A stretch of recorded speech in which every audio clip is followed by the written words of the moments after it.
You've tuned into The Mountain Gardener with your host, Ken Lain. Gardening it can be challenging, but with these simple insider tips, you'll reap huge rewards. Now, let's tune into today's Mountain Gardener with Ken and Lisa. There's a kind of a checklist that I use this month in autumn, basically sometime in October. It's a big window by at least before Thanksgiving. And really, I try to get these things done before Halloween. So in the month of October is your sweet spot because the weather's so nice. It's so pleasant to be outdoors. I mean, it's just a good time to be gardening. And it makes a few tips now, makes it exponentially more effective gardening for the season to come. So plants will go through winter better. You'll have better spring growth. It'll just be easier for you. And I always start with manure of all things. I know it's just kind of weird, but I'm trying to put my manures on now so that there's time to percolate. I find folks in spring, this is when we mainly sell manure in the spring, but I find it does better when I do it now. So as soon as I get an open spot, as soon as I pull those tomatoes, cucumbers, eggplants, as soon as they get vaporized and I'm pulling those things out, I'm trying to clean things up so that the soil's exposed to cold, to the winter. And then I'm trying to put my manures on so that they have time to simmer and kind of percolate down into that garden soil. I may not till them in yet, but I'm at least putting a 2 to 3 inch layer of manure on top of that flower or vegetable bed. If you're adding some organic manures out there, that's the time to do it. The benefit's going to be it mitigates some of the salt buildup. So especially if you're using raw horse, poultry, you've got access to goat poop or whatever, that's heavy in salt. They haven't quite necessarily been broken down yet or composted. And so they're real high in nitrogen and very high in salt, which can damage new seedlings in spring. If you put it down a season ahead, it mitigates all that. And so just emphasize it, go enough. Now, the manure we sell here at Waters Garden Center, because of who we're catering to, we cater to folks that have gardened for a while. They've got some resources and they're driving nice cars. And I could not put any more stinky, gross, disgusting, gooey poop in a bag in some Lexus or Mercedes, the back of a brand new $100,000 pickup truck.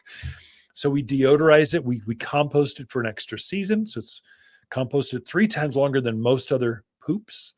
And we blended it with several types of manures and we cut it with some compost so it doesn't stink.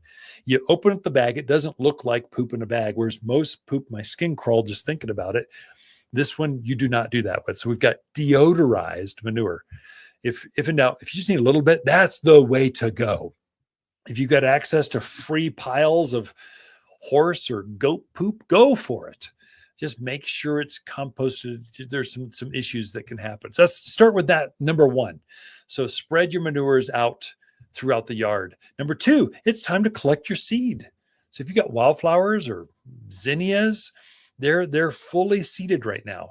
If you want to harvest those, now's the time to harvest that and save some for next spring's gardens. Wildflowers are the main one. So I'm looking out the back of my studio right now. I've got this spectacular wildflower patch that's half of its seed heads. It's still blooming really well. And so I'll go out and I'll harvest some of those, or I'll just start whacking them, or I'll weed whack them so that the seed kind of they fly all over the place.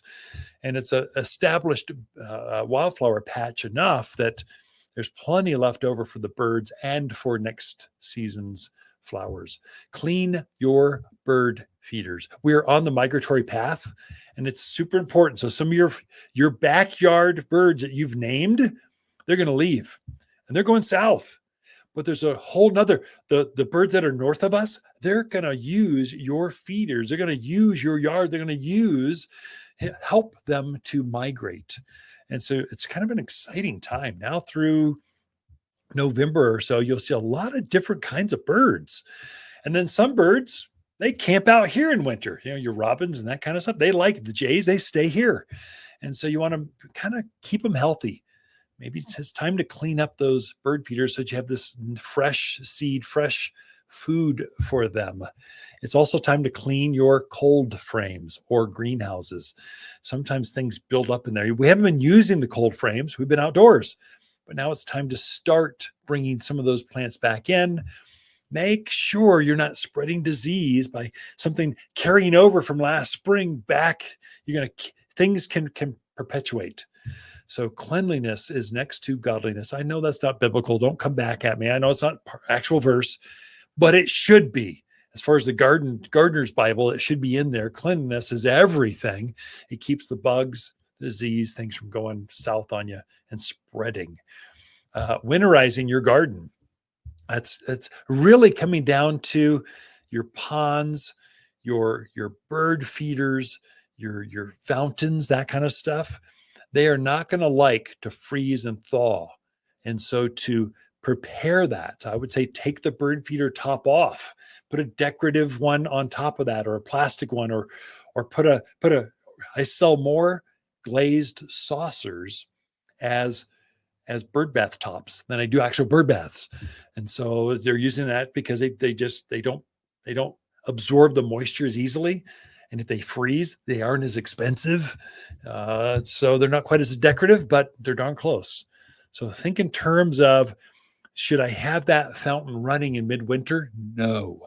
You want to pull the pump and drain it, kind of prepare it by the end of October or so, middle of November, when we start to get that real serious freeze and thaw. Ponds, you want to make sure that skimmer box is working. Probably time to break out by the end of the month that pond heater, just to keep things from glazing over with ice. Make sure your fish are happy. The birds can have access to the water. There's a lot of things, a lot of reason for that. Keep your trees and shrubs well watered. Don't let them go dry. So it's not time to turn that system off and let things just go for the winter by themselves. Plants don't do that. They do need to be watered at least 2 times a month.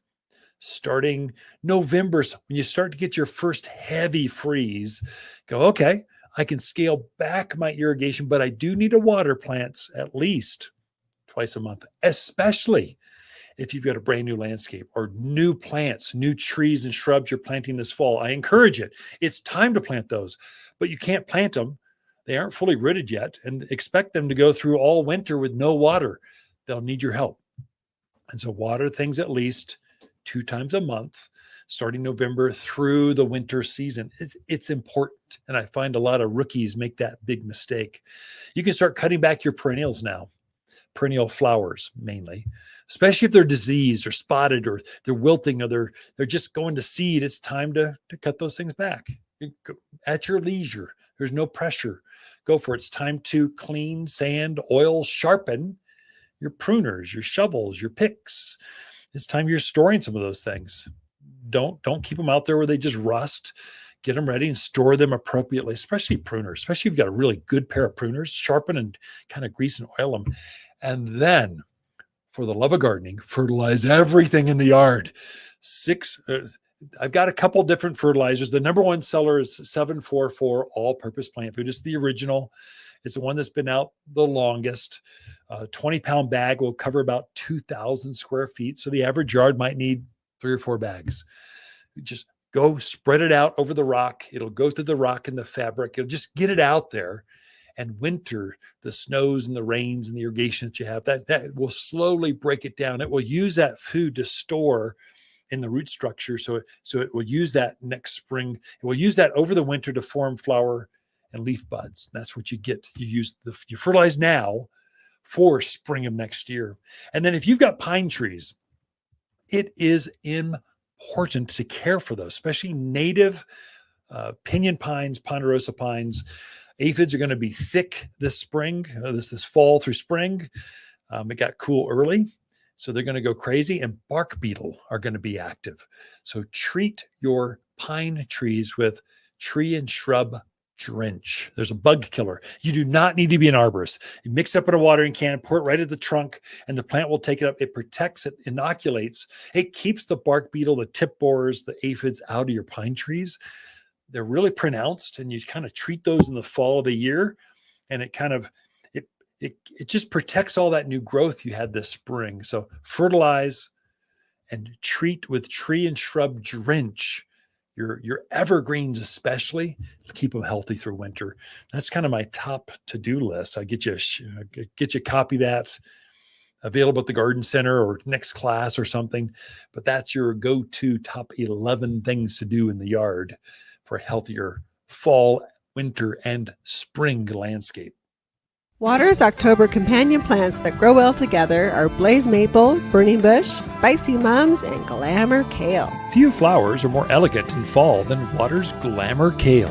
The autumn colors are perfect for containers, beds, and borders. And it's so easy to grow. This unique Prescott selection is an award winner for cold hardiness, intense red, purple flowers in a frilly package. You'll find bright fall flowers here at Waters Garden Center in Prescott. For a more fruitful garden, increase success in the landscape that just feels better, then tune in daily to the Mountain Gardener podcast. Subscribe through your favorite podcast streamer or visit watersgardencenter.com.